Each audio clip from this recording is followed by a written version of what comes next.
to No Nonsense Nonprofits. Hi, I'm Sandy Ray, founder of Sandra E. Ray CPA, where we alleviate financial headaches so that you can create a bigger impact.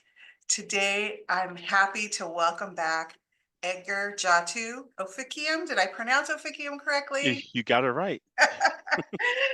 Just a little bit about Edgar. He's originally from Cameroon and was raised in New York City. He has a passion for workplaces that value fair treatment, trust, and open communications. Edgar has practiced employment law for over 10 years, including co-managing his own law firm. He's an employment lawyer. Edgar has advised and counseled clients in federal, nonprofit, and private sectors. Edgar has developed a wide knowledge base to assist his clients in making competent human resource decisions to guide them in enhancing their personal brand. Edgar's experience has given him perspective on how his clients' needs involving holistic, creative, and reasoned approaches. In his free time, Edgar enjoys sports fan. He's a big sports fan. What's your favorite team, Edgar? New York Giants, Knicks, yeah, mostly New York teams. Okay. Loves podcasts and follows politics and current events. Welcome, Edgar. Thank you so much for having me back, Sandy. You're welcome. I'm glad to have you back. Yeah. Quite an impressive resume. Oh, thank you. You're too kind. So, if you don't mind, I'll just dive into the first question. Yep. Today, we're talking about staffing, financial issues, that kind of thing. Could you provide an overview of current staffing and financial challenges commonly faced by nonprofit organizations? Yeah, for sure. So running a nonprofit, it can be very challenging, particularly with many nonprofits, you have limited resources, and that can affect many different things in your operations. But most importantly, at least for our topic today, it can affect your staffing. If you don't have all the resources one would need, then that impacts how much how often, how many people you can hire, to run your programs and to run your nonprofit. So typically, you might find in nonprofits where you might have a very small staff, and each person is doing maybe multiple jobs at once, just because you don't have enough staffing or money to hire additional staff so that way the job duties are a little more spread out. And commonly that might impact the ability to retain people because they get burnt out, particularly if your mission involves a lot of tough emotional work, right? And so one of the things that is important for nonprofits to do is to really think about how they're using their resources when it comes to not only hiring needs, but also retention needs, right? And even if you can't pay someone what they might get in the open market for the job they're doing, you might be able to allocate those resources into professional development, into employee benefits, whether it's the standard things like health insurance or retirement, but even just employee appreciation things, like paying for commuting benefits or gym memberships or things like that. So it's a common issue that nonprofits go through, but there are ways to think through creatively how to maximize on your resources. Yeah, a common theme I see a lot is, what is generally it costs less to retain somebody to invest in those kinds of Right. of programs than it is to constantly be hiring and training new people. Yeah, Yeah. that's for sure. Yeah. So I mean, I've seen that as well, and I think that's a really good point. So how does a lack of sufficient staff resources impact the overall effectiveness of our organizations? Well, it really comes down to how do you carry your mission, right? And if you don't have the people necessary on staff to carry out your mission, that really impacts the very essence of your organization's existence, right? And that can impact your reputation in the community, how you attract new board members or keep board members. So it can have a pretty outsized impact on your operations and how you carry out your missions. So it's really important to pay attention to this because if you have the right people, maybe you can't do all the things that you want to do to carry your mission as a nonprofit, but you still might be able to stick to the core things, right? That are important to the mission of your organization. And that's the most important thing.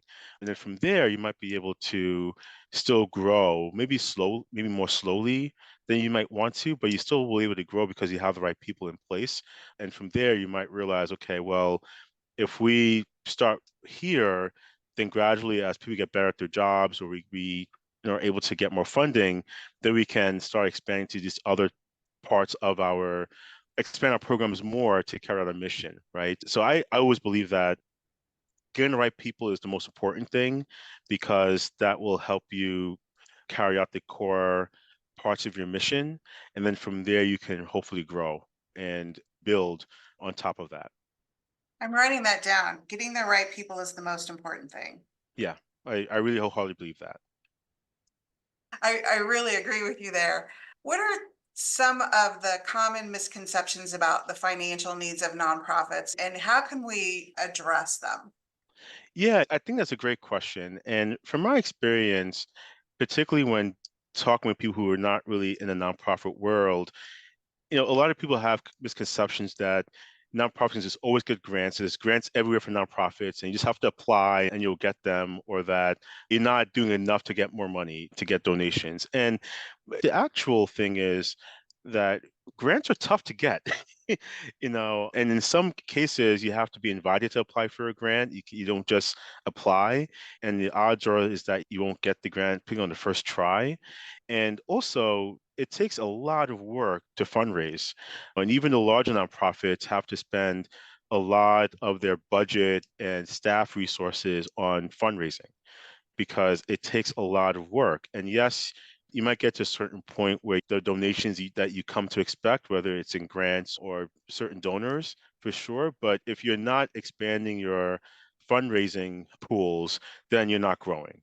And it takes a lot of work. And even at large nonprofits that are very comfortable, they have endowments even, and they have a considerable amount of cash in the bank, they still have to sometimes do layoffs or stop certain programs or initiatives because the grant money runs out. And because the one thing that I didn't mention with grants is that sometimes they're restricted, a lot of times they're restricted. You can only use them for certain things, maybe certain programs. You cannot use them for operations or overhead. And if the money runs out, then you have to close down the program. Or if you're in a tough financial bond, you can't access that money because it's only for a specific thing. And even donors can do that. One of the cardinal rules of nonprofit work is if a donor says the money's only for X, then the money's only for X. You can't use it for something else. Because if that person finds out, then that really damages your reputation as a nonprofit entity. So nonprofits have to do a lot of jumping through hoops, really stretching their resources thin and spending a considerable amount of their time and resources on fundraising. And for nonprofits, money literally does not grow on trees. Right. You really Yeah. have to work at it. And that's even the bigger ones too. Yeah. I think we were talking a little bit before, and I use the term cash rich and operations poor, where you can get Right. so many restrictions on what you're doing and how you can spend the money that you can't pay the light bill or pay Right. even the executive director or, the website hosting bill or Right. whatever it is, but Right. because we have too much restriction on our income. So Yeah. thank you for putting that into perspective. Yeah. But my next question is, what do you think the role of financial stability plays in ensuring the long-term sustainability of an organization? Yeah, I think it's so key. And we kind of touched on this a little earlier, but as you grow and you're starting to expand your ability to fundraise and to get money in the door, that truly impacts your ability to not only do more to retain your current staff, but now you can start adding more staffing to help run your programs and to expand your reach to help your constituents or whatever initiatives your nonprofit is pushing. And one thing that I've worked a lot with nonprofits is being creative around your staffing, right? And in some cases, you can fill in gaps with volunteers, or you can be very clear with your board members that it's a working board and they have to be willing to do certain things to help with the operations of the organization. You can also hire part-time staff. So maybe you can have a really good person working 10 to 15 hours a week doing one specific thing to help move things along. So when you have more resources coming in, you can start really making those decisions and being creative around your staffing needs. And that's why, again, I just go back to hiring the right people is paramount because that's less time you have to worry about management issues when you're running a nonprofit or retention issues because if you get the right people and you're doing the things on your end to do the right thing by them, then they're going to be committed to the mission and want to stay. And and even with part-time staff or contract staff or volunteers, you have to get the right people in the right positions because that would help you maximize on your resources. If you're constantly having to find people or hire or let people go, then your money's not being put to good use because that's money that you're putting into, all right, we have to, now allocate our time and money to staffing again, right? And that's not a good return on your investment. Right. Yeah, and you mentioned independent contractors fleetingly in there, and I wanted to pull that out since you and I are both independent Right. contractors. Yeah. Yeah. But that's, but that for small organizations, an independent contractor is a great way to get that expertise, whether it's Right. legal, accounting, grant writing. Yes. That's a great way to get that experienced expertise. And I like what you said about doing the right thing by them, because again, that prevents that burnout that you were Right. talking about earlier. Right. Wonderful. My next question is, how can nonprofits effectively communicate their need for more staff resources to the financial stakeholders, such as our donors, our community, the grant makers? Yeah. So I always feel for nonprofits because the public, your board, constituents want to be all the things and everything to them. But that requires resources. And I believe it's important for nonprofits to have those open conversations with people and communicate with them. And one thing that I think is always good is to particularly doing a big, fundraising drive, whether it's your end of year or if you have a calendar year strategy, is to really talk about your programs and what it takes to run them, including the staffing needs and how much it costs, and kind of give people an idea of, okay, if you give a certain amount of money, this is what it does, right? It allows us to add this amount of staffing, or it allows us to run this basic program that we do. That's the lifeblood of our organization. Or if you're looking to expand your programs and initiatives, you can talk about, okay, if we raise $50,000, that this will allow us to purchase more space so we can have more after school programs, right? So being very clear and direct about where the money is going, I think is really important because it gives people an idea of the impact of their donation to your organization. And I find that they're more willing to give because they're seeing either a face or a program or a story around their money. Even if it's just for operations, particularly for staffing, put a face behind that. Say, hey, we can hire more of this person. This is one of our key staff members. We need more of this person. So if you give us X amount, then we can get more people who are inspired by our mission. And so humanizing things or providing people with more facts, I think is one of the key things you should be doing as a nonprofit to get more money in the door. It's funny that you say that because the last couple of weeks we've been Yeah. talking about financial transparency Right. and how to do that. So it's nice to hear someone else say that. Yeah. Yeah. So let me move on to the next question. So in your opinion, what are the key areas where increased financial support would have the most significant impact on a nonprofit's ability to achieve its goals? To keep this response simple, it's really about your ability to do more with your mission.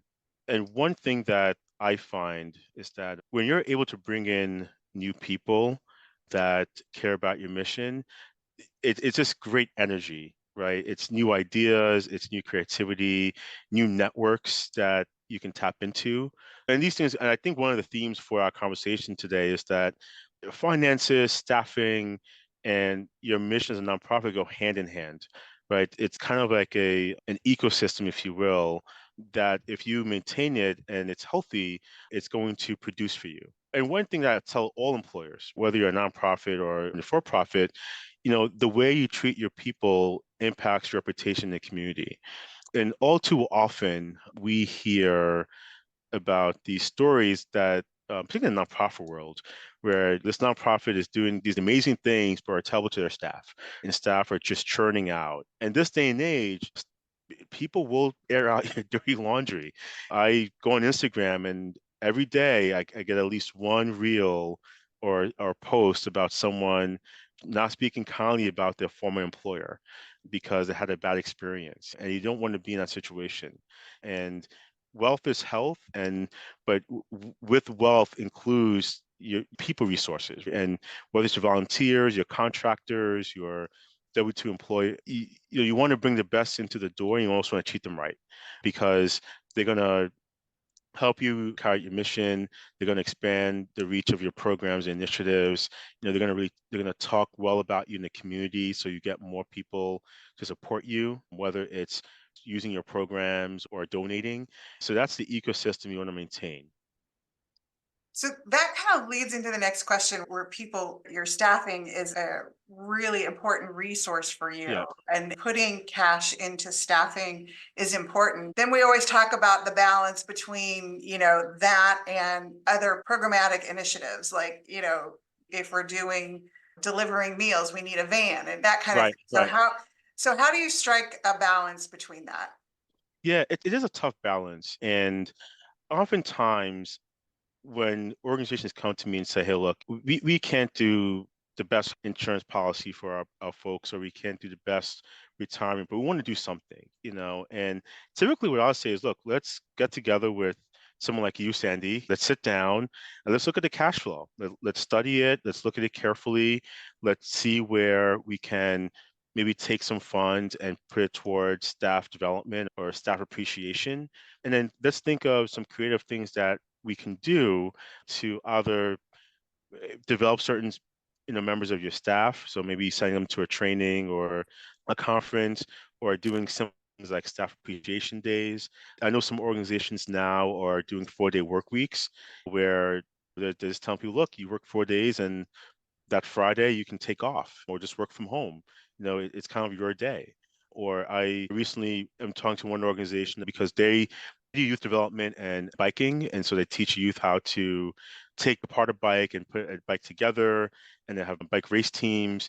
And there's a local gym that does rock climbing, and their race team does mountain bike. I'm like, hey, maybe the staff, for example, you can do like a staff day at this place. People can do some rock climbing and work out. And that could be a great way to show appreciation to the staff because it's kind of connected to your mission, like being active and exercising, right? So you can be very creative with these things and and particularly with staff appreciation, I really coach about don't let limited resources limit your creativity because even a small investment goes a long way in making people happy. And I find that people will stay at lower paying jobs if they feel valued and respected. I've seen people leave high paying jobs because they were burnt out, but more importantly, they didn't feel appreciated. Right. Yeah. And that, I'm telling you, that goes a long way.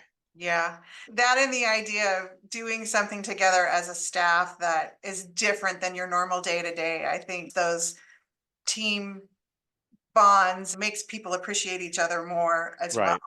So you Right. get more of that, interconnectivity with the team. Yeah, and it just has so many great benefits in terms of communication, getting to know people more, feel more comfortable with people. It just tremendous benefits to that. And I think more organizations should try to do more of that because I get it. It's just really hard to compete with an organization that can give the best health insurance and the best, retirement and the best classic benefits, so if you will. But there are things you can do to make people happy, and retain them. Oh, wonderful. Yeah. So with that in mind, you talked about a lot of very innovative approaches and collaborations that we can do with other organizations in, making our staff happy and keeping them on board. Is there anything else that you wanted to add in relationship to that? Yeah, going back to how you maximize on staffing and being able to use your resources wisely to carry out your missions. One thing that we did not talk about is the idea of like partnerships with other organizations. And I know some organizations that might share staff or staff resources. particularly if they're working on the same, on a similar or same mission. And so that's a great way to maximize the resources. If you're both, let's say, in the affordable housing space, right, and you want to be able to maximize on resources, you kind of need the same staff, right? It's no secret what kind of staffing you need to carry out this mission. You might be able to share staff and say, okay, well, we'll have this person work 10 hours a week for us, and then they can work another 15 hours a week for you, right? And we share this person because they kind of do the same thing for us, right? Or you might be able to partner with a larger organization and say, okay, we'll do this for you because this is not something you're doing currently, but then you get, access to their grant money, right? For example, which can allow you to expand your impact in whatever communities or missions mission you're trying to carry out. So it's another thing to think about when it comes to how do you maximize on limited resources and also gain access to staff to carry out your missions and your initiatives. Yeah, I've seen that, especially with trade associations like Hmm. 501(c)(6)s, where they Yeah. also have a public charity that's like a sister organization. Right. Right. The C6 usually takes care of everything for the 501(c)(3), Right. public Right. charity, and allows them to put every dollar towards, scholarships or whatever Right. it is Right. that that 501(c)(3) is for. But yeah, we see that a lot. I've also seen it where nonprofits get together or other organizations get together and pool their purchasing power for Right. some sort of software or something like that. Right. So, Right. a cooperative like that. So that's to do that with staffing as well is a great idea. Yeah. So that's that last of my questions, and I wanted to really thank you for joining us again Yeah. Of course. today. Is there any last words that you have, or Well, first one is thank you again for giving me this platform to talk about something I really care deeply about, which is nonprofit work and HR. So thank you for that. And my parting advice is don't operate in a silo. There are many people out there trying to run a nonprofit or an organization, and they're probably going through the same things.